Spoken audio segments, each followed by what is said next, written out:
confidently replied like, yes, it's the moon and it's the first day of Ramadan. I just discovered it. And then the astronomer looked through the telescope again, then turned to me and said with like shocked face maybe, that's not the moon. That is actually the Mars.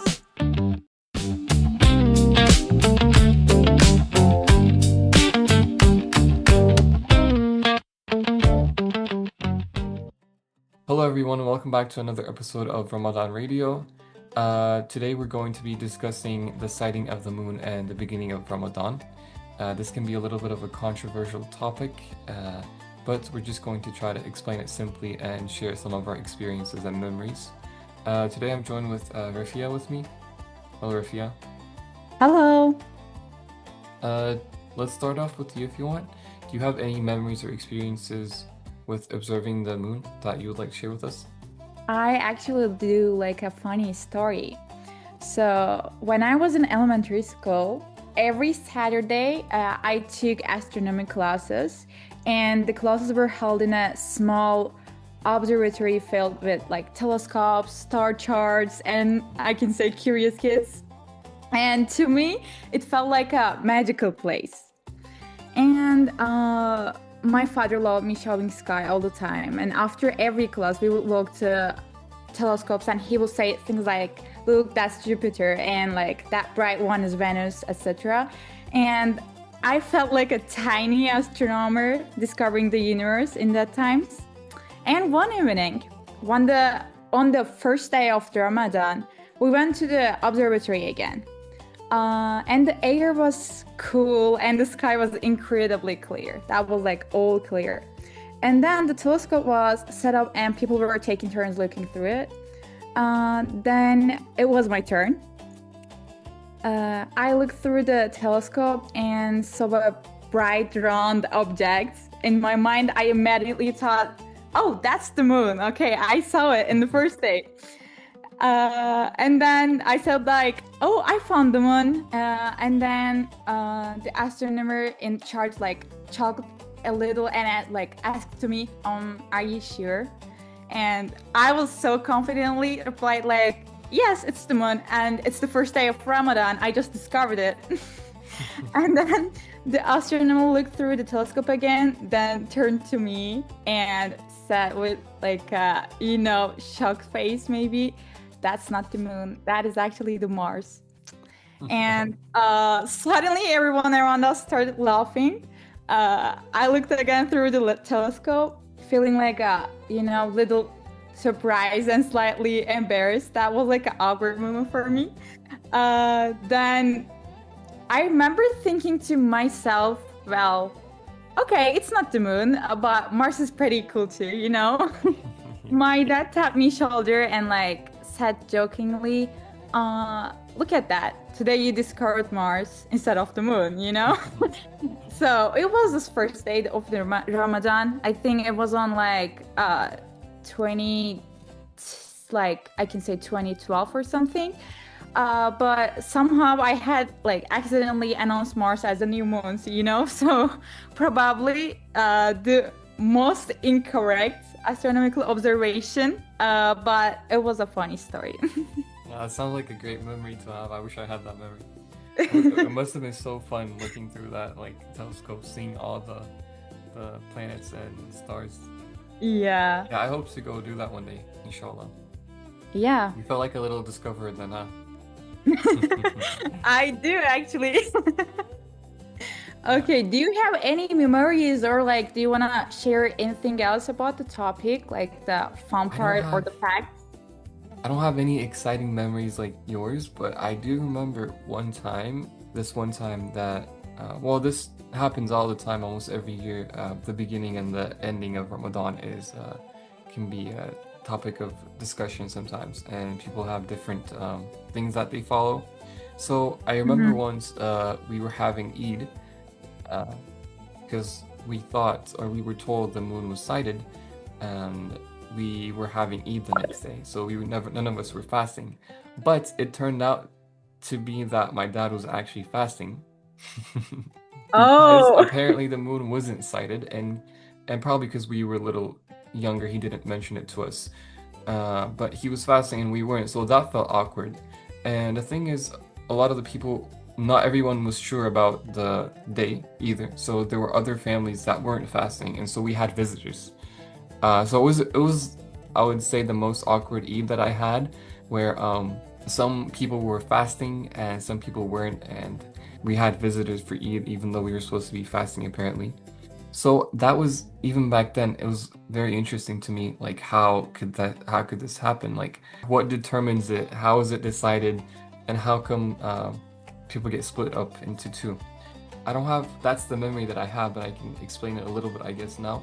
So the reason this happens is because there are different methods of sighting the moon. However, the true method of deciding on how Ramadan is started depends on the sighting of the moon. The Islamic calendar is lunar, meaning each month begins with the sighting of the new crescent moon, also called the hilal. Um, so the sighting of the crescent moon is what determines the beginning of a new month. And Ramadan in itself is a month. So in order to start Ramadan, we have to sight the crescent moon. And we have to sight it with our bare eyes. So the hadith says, fast when you see it, indicating the new moon, and break your fast when you see it.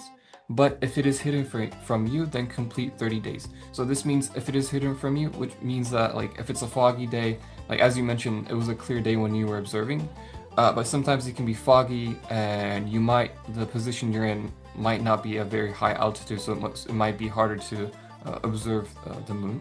So in those cases, if you can't see the moon, what you do is you complete Shaban to 30 days. And Oh, that's interesting. yeah, it is. And thinking about it back then, we didn't have as fast communication as today. So we didn't have phones. So if somebody spotted the moon in another country, that information couldn't travel fast enough in time to another country. So everybody did this locally. But now we have all the communication in the world. So if somebody spots it in Saudi Arabia or Turkey, us living in the United States, they can tell us that they spotted it and we can know that. Yeah, So also, I have a small question about this topic. Why do some communities rely on moon sighting while, others use astronomical calculations or like scientific things? So what Mm. happened this year is that the Saudis, and along with the Saudis, a few other countries said that they had spotted the moon, even though it was actually, according to NASA and other astronomy data sets, it was impossible for the moon to be actually sighted that day. But the Saudis said that they had sighted it, even though it was impossible.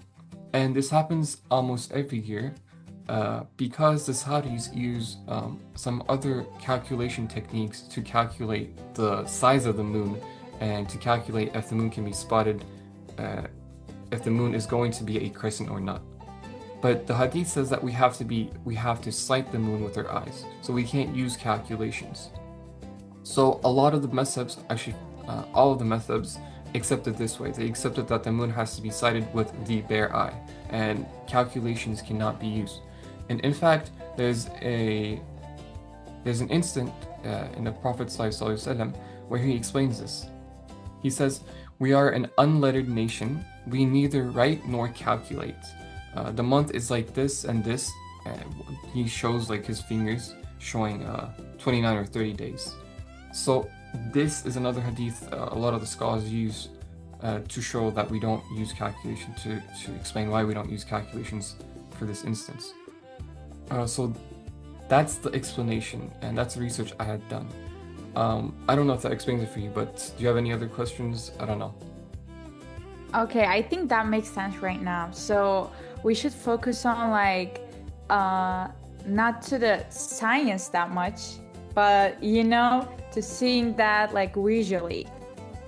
Okay, I'm curious about something.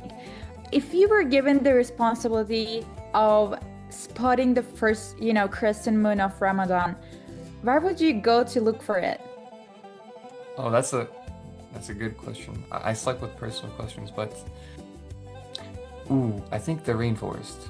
I would go on top of like those very tall trees. Oh, Yeah, yeah. far from humans as possible. Just nature with itself, and then I'm sure there's a perfect clear sky there. Yeah, sure. I know, maybe I'm so emotional about that topic, but I think I would prefer my village or hometown, you know? Of course, the same observatory. Yeah. Yeah, you should definitely do it. You should go to spot the moon this time, not Mars though. Yeah, I think, once in your life, we should do it. Yeah, That's definitely. a good one. We actually, this year we did, I didn't do it myself the first day, but the second day we went out to see, because the second day it's more visible. Actually, I know it's been a little too long, but let me give another fun fact. So the moon is first spotted, of course, from the eastern hemisphere. And because it's nighttime earlier there and because of Earth's rotation. But the thing is, countries in the Western Hemisphere actually get to see the moon in a slightly larger size because of the time it passes. So let's say it takes 12 hours for the United States to see the moon after the Middle East. In that 12 hours time, the moon has actually, because the sunlight is reflecting more off of it, it's actually seen bigger. Yeah, So that I was a think, good fun fact. yeah, maybe seeing it could be easier in the Western Hemisphere, but obviously, I'm sure it would be nice to do it in your home country. Yeah, sure. Yeah, I don't have any other questions. I wish I had better memories. Hopefully, I can make more memories. We can make more memories about this topic. That's all for me. Yeah, I think so. I don't have any other comments or something too, but I wish we can do more memories about Moon and Ramadan. And I think that is the end of the episode. See you guys on the next episode. Yeah, thank you guys for joining. Assalamu alaikum.